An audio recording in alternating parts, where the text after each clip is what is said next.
ಕತೆ one line ಸುಮಾರು ಒಂದು 2021-22 ಆ ರೀತಿ ಮಾಡಿರ್ಬೋದು. ಬಟ್ ಬರಿತಾನೆ ಇದ್ದೆ. ನನಗೆ ದಿನ ಬರೆಯೋ ಅಭ್ಯಾಸ ಇದೆ. ಸೊ ರಾತ್ರಿ ಬರಿತಾ ಬರಿತಾ ಒಂದು ಪಾಯಿಂಟಲ್ಲಿ ಇದೆ ಕೆಲವು ಎಕ್ಸೈಟಿಂಗ್ ಪಾಯಿಂಟ್ಸ್ ಇತ್ತು. ಸೊ ಅವನ್ನ ಡಿಸ್ಕಸ್ ಮಾಡ್ತಾ ಅಂದರೆ ಶೀಲಂ ಆಫೀಸಲ್ಲೇ ಇರ್ತಿದ್ರು. ಸೊ ಡಿಸ್ಕಸ್ ಮಾಡ್ತಾ ಮಾಡ್ತಾ ಮಾಡ್ತಾ ಒಂದು ಪಾಯಿಂಟಲ್ಲಿ ನೀಟ್ ಸ್ಕ್ರಿಪ್ಟ್ ಆಯಿತು. ಸ್ಕ್ರಿಪ್ಟ್ ಆಗಿ ಒಂದು ಸ್ಕೆಡ್ಯೂಲ್ ಗ್ಯಾಪ್ ಸಿಕ್ಕಿದಾಗ ಒಂದು ಸ್ಕೆಡ್ಯೂಲ್ ಮಾಡ್ಕೊಂಬಂದು ನಮ್ಮದೇ ಪ್ರೊಡಕ್ಷನ್ ಇದ್ದಿದ್ದರಿಂದ ಸ್ಟಾರ್ಟಿಂಗು. ಸೊ ನಾವೇ ಒಂದು ಲಿಮಿಟೆಡ್ ಇತ್ತು ಒಂದು ಸ್ಕೆಡ್ಯೂಲು, ಅದನ್ನ ಮಾಡ್ಕೊಂಬಂದು ಅದನ್ನ ಫೂಟೇಜಸ್ ನೋಡಿದ್ಮೇಲೆ ಎಕ್ಸೈಟ್ ಆಗಿ ಬಜೆಟ್ ಇದೆಲ್ಲ ಸ್ವಲ್ಪ ಲ್ಯಾವಿಶ್ ಮಾಡ್ಕೊಂಡು ಇವ್ರ ಲವ್ ಲೈಫಲ್ಲಿ ಮೋಡ ಕವಿದ ವಾತಾವರಣ ಆಗಿರುತ್ತೆ.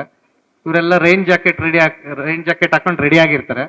ಮಳೆ ಬರಲ್ಲ, ರೈನ್ ಜಾಕೆಟ್ ಬಿಚ್ಚಿರ್ತಾರೆ, ಮಳೆ ಬರುತ್ತೆ, ಮಿಂಚು ಮತ್ತೆ ಗುಡುಗು ಜೊತೆ. ಇವತ್ತು ಕುಂಬಳಕಾಯಿ, ಅದಕ್ಕೆ ಇದು ರಿಸ್ಕಿ ಶಾಟ್ ಇಟ್ಕೊಂಡಿದ್ದು. ಇವತ್ತು ಯಾರದೇ ಕಾಲ್ ಮುರಿದೋದ್ರು ನಮ್ಗೇನೋ ಸಮಸ್ಯೆ ಇಲ್ಲ, ಇವತ್ತು ಶೂಟಿಂಗ್ ಮುಗಿಸೋಣ ಅಂತ. ಸರ್, ಎಲ್ಲರೂ ನನ್ನ ಸ್ನೇಹಿತರೆ. ಆ್ಯಕ್ಚುಲಿ ನಮ್ಮ ಫೈನಾನ್ಸಲ್ಲಿರಲಿ ಅಥವಾ ಯಾವ್ದಾದ್ರು ಪ್ರಾಪರ್ಟಿ ಪರ್ಚೇಸ್ ಮಾಡಬೇಕಾದ್ರೆ ತುಂಬ ಪ್ರಾಪರ್ಟಿ ಎಲ್ಲ ಜೊತೆಲೇ ಕಾಂಬಿನೇಷನಲ್ಲಿ ತೊಗೊಂಡಿದ್ದೀವಿ.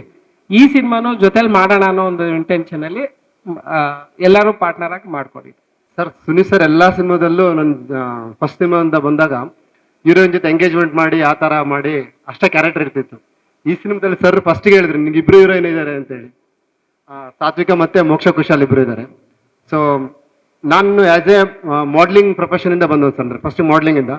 ಸೊ ಸುನೀಲ್ ಸರ್ ಮನೆ ಮಗ ಅಂತ ಏನಕ್ಕೆ ಕರೆದ್ರಂದ್ರೆ, ಒಂದು ಸಿನಿಮಾನ ಎಂಡ್ ಟು ಎಂಡ್ ಕಲ್ಸ್ಕೊಟ್ರು ನನಗೆ. ಬರೀ ಹೀರೋ ಆಗಿ ಲಾಂಚ್ ಮಾಡೋದಲ್ಲ, ಒಂದು ಸಿನಿಮಾ ಅಂದ್ರೆ ಸ್ಟಾರ್ಟಿಂಗಿಂದ ಎಂಡ್ವರೆಗೆ ಹೆಂಗಿರುತ್ತೆ, ಏನು ಕತೆ ಅಂತ ಕಂಪ್ಲೀಟ್ ಅರ್ಥ ಮಾಡಿಸ್ಬಿಟ್ಟು ನಾನು ಲಾಂಚ್ ಮಾಡಿದ್ದು ಕೂಡ ಹೇಗಂದ್ರೆ, ನನ್ನ ಬಾಡಿ ಟ್ರಾನ್ಸ್ಫಾರ್ಮೇಷನಿಂದ ಜಿಮ್ಗೆ ಹೋಗಿ ಜಿಮ್ ಇನ್ಸ್ಟ್ರಕ್ಟರ್ಗೆ ಇವ್ನ ಬಾಡಿ ಟ್ರಾನ್ಸ್ಫಾರ್ಮೇಷನ್ ಹಿಂಗೆ ಆಗಬೇಕು, ಇಲ್ಲಿ ಆಕ್ಟಿಂಗ್ ಕ್ಲಾಸ್ ಇಲ್ಲಿ ಕಲಿಬೇಕು, ನೀವು ಇಲ್ಲಿ ಡ್ಯಾನ್ಸ್ ಕ್ಲಾಸ್ ಇಲ್ಲಿ ಕಲಿಬೇಕು ಅಂತ ಅವರೇ ಖುದ್ದಾಗಿ ನನ್ನ ರೆಫರ್ ಮಾಡಿ ಪರ್ಸನಲ್ ಆಗಿ ತಗೊಂಡ್ಬಿಟ್ಟು ಈ ಕಂಪ್ಲೀಟ್ ಲಾಂಚ್ ಮಾಡಿದ್ದು ಸರ್. ಅಂದ್ರೆ end to end credit Suni sir. ನಾನು ಏನೇ ಇದ್ರು ಸರ್ದು ಅಂದ್ರೆ ಬೇರೆ ಇವಾಗ ನಾವು ಒಂದು ಪ್ರಿಪೇರ್ ಆಗಿರ್ತೀವಿ, ಸರ್ ಹಾಸ್ಪಿಟಲ್ ಚಕ್ಕನ ಚೇಮ ಮಾಡ್ತಾರೆ, ಅದು ತುಂಬಾ ಕಷ್ಟ. ಬಟ್ ಸುನಿ ಸರ್ ಜೊತೆ ನಾನು ತುಂಬಾ ವರ್ಷ ಟ್ರಾವೆಲ್ ಮಾಡೋದ್ರಿಂದ ನಾನು ಆಲ್ರೆಡಿ ಅಭ್ಯಾಸ ಇತ್ತು.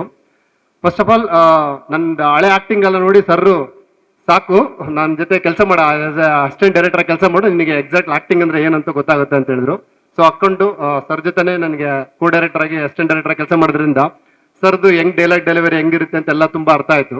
ಪ್ಲಸ್ ಅವ್ರ ರೈಟಿಂಗ್ ಸ್ಕಿಲ್ ನನಗೆ ಗೊತ್ತಿತ್ತು. ಸೊ ಅದರಿಂದ ಈ ಸಿನಿಮಾ ಈಸಿ ಆಯ್ತು ನನಗೆ. ಸರ್, ಸುನಿ ಜೊತೆ ನಂದು 5ನೇ ಸಿನಿಮಾ ಇದೆ. ಯಾಕಂದರೆ ಆಲ್ಮೋಸ್ಟ್ ಬ್ಯಾಕ್ ಟು ಬ್ಯಾಕ್ ಮಾಡ್ಕೊಂಡೇ ಬಂದಿದ್ದೀವಿ.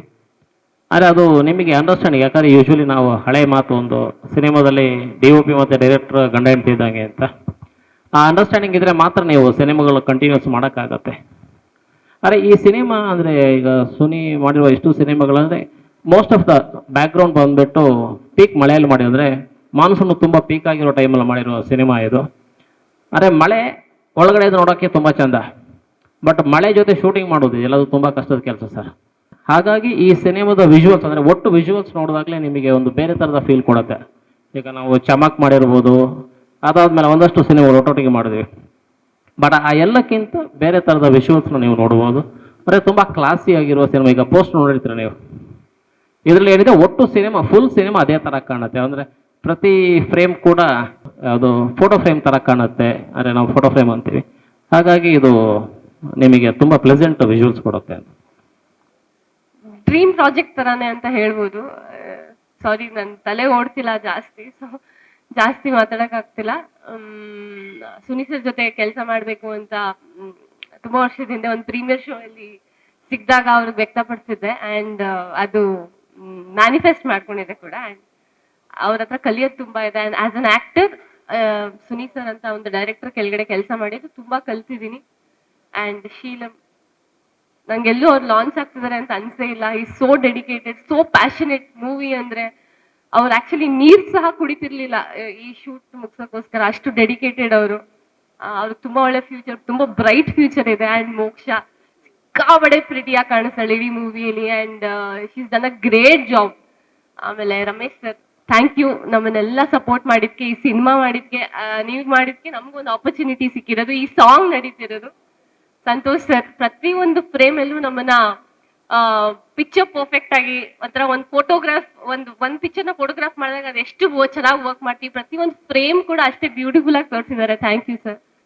ಬಿತ್ತು ಒಂದು ಸ್ವಲ್ಪ ಕಾಲು ಉಳುಕಿದೆ, ಸರಿ ಹೋಗುತ್ತೆ. ಥ್ಯಾಂಕ್ ಯು ಸೋ ಮಚ್ ನಮ್ಮ ಪ್ರೊಡ್ಯೂಸರ್ಸ್ಗೆ ಆ್ಯಂಡ್ ನಿಮಗೆ ಯಾವಾಗಲೂ ಸಪೋರ್ಟ್ ಮಾಡಿದ್ದೀರಾ ನನಗೆ. ಇದೇ ರೀತಿ ನಂಗೆ ಸಪೋರ್ಟ್ ಮಾಡಿ ನನ್ನ ಸಿನಿಮಾಗೂ ಸಪೋರ್ಟ್ ಮಾಡಿ.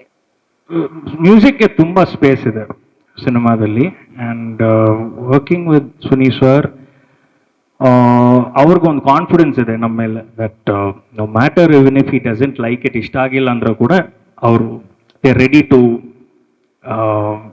satisfy, because end of the day we are in the service industry, whether we are musician or music director. So ಆ ಕಾನ್ಫಿಡೆನ್ಸ್ ಇಂದಾನೆ ನಮಗೆ ಒಂದು ಇನ್ಸ್ಪಿರೇಷನ್ ಬರುತ್ತೆ.